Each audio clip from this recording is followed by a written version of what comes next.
started adhering to sit at home by their governors, and over time, and they were either abducted, some of them were pied, as the new language of killing people in Nigeria has become. And some of them have not been found. What happened to them? Some families have gone posting their videos asking for their missing relations to be found since 2023. Some of them started missing and that.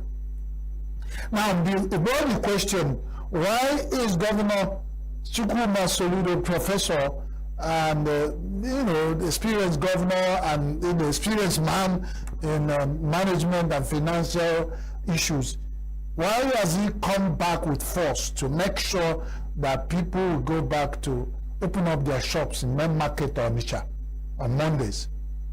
Why did he start with Onitsha?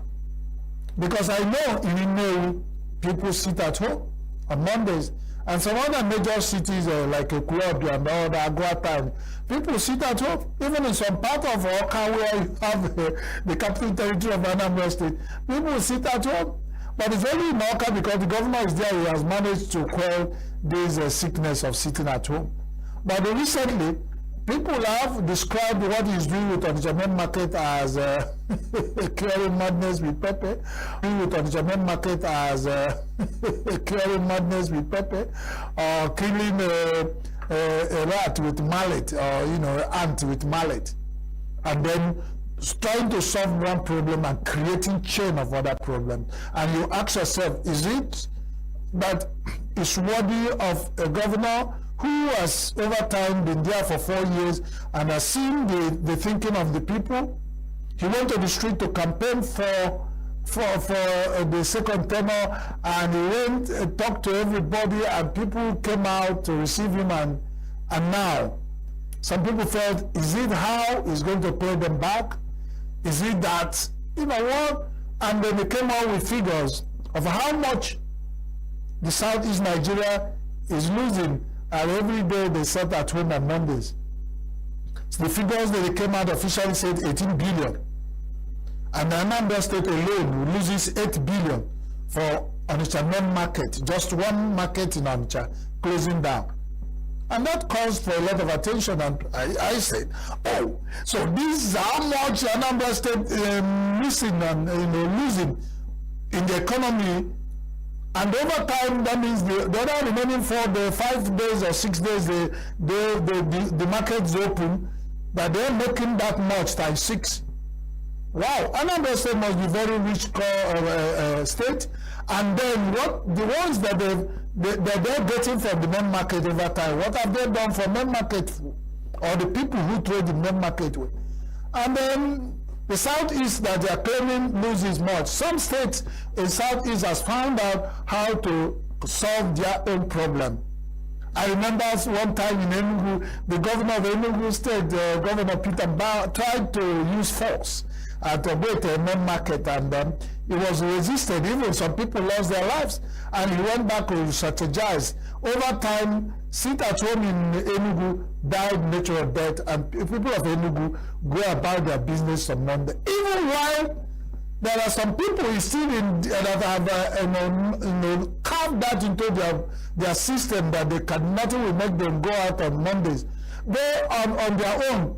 We do not find the governor of ENUGU State coming out to say, if you do not come out on Monday, we will ban you from breathing the air in ENUGU State, and we're going to kill you and close down and sue you to court and tell you how much you are making ENUGU State lose. Because the people say, things you give attention grows. Now that the governor of Anambra State has opened up this can of worms again, you have seen reactions and chain of reactions coming back. Those non-state actors that were issuing orders and the people of Anambra were obeying have resurfaced again. And they have begun to issue orders again. And we even heard the order they gave out and said in coming weeks, if anybody comes out on Monday, this is what they make sure the whole Southeast now. We have to close down on a Monday to fight back at Governor Soludo. And I asked the people of Southeast. My father said in a proverb, he said, And I will ask my people from Southeast, for how long are we going to do this using, because there's a rat in our house, to set our house ablaze, and to who will come and sympathize with us, who will think, empathize with us that will set our house on fire because we notice some cockroaches and rats in our home? That's the first question. And he's using, pardon me, I'm using proverb of bone and silence to ask that question.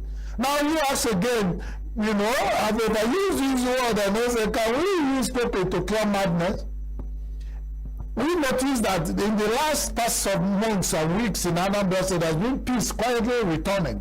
And then governor coming out with this way, with this force, has brought the issue of Ikuchakwa Kamko. We're going to fight each other to make sure whose order will be obeyed. And we say, when two elephants are fighting in somebody's sitting room, can you imagine what happens about that?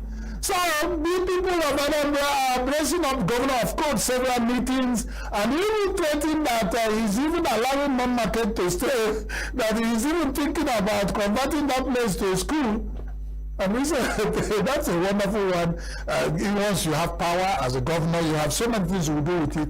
All we are asking is, the Constitution has given you power as a state governor, but probably use it the right way, not by threat. Because these threats and counter threats coming up, it's so much for one small state, Anambra. I mean, Anambra, are people who believe in their own destiny. They fight their own cause. This is a state where people, individuals who make money, provide water for the streets they live, pave the roads where they live, build their own schools where they live. Now you start to ask yourself, what the governors or people in government do for people of Anambra State? It's only that market where they make this money to provide for themselves all they need that is being used now against them with any manner of things. And then somebody asks, if somebody say, I don't want to open my shop to sell, who is being offended here? And what is the contribution of government in the shop I've refused to not open? Is the government I pay tax? Even if I'm not opening the shop, I'll pay you tax for using that or whatever in the chain multiplier effect. But I do not understand all this politics. I mean, but politics is politics. The former governor of Anambra State said that politics can may God bless his soul. And he played his own politics and he's gone. Some other people will come play the politics and go too. But the history will remember everybody for what they say. It was the classical hymn book from the Anglican Church.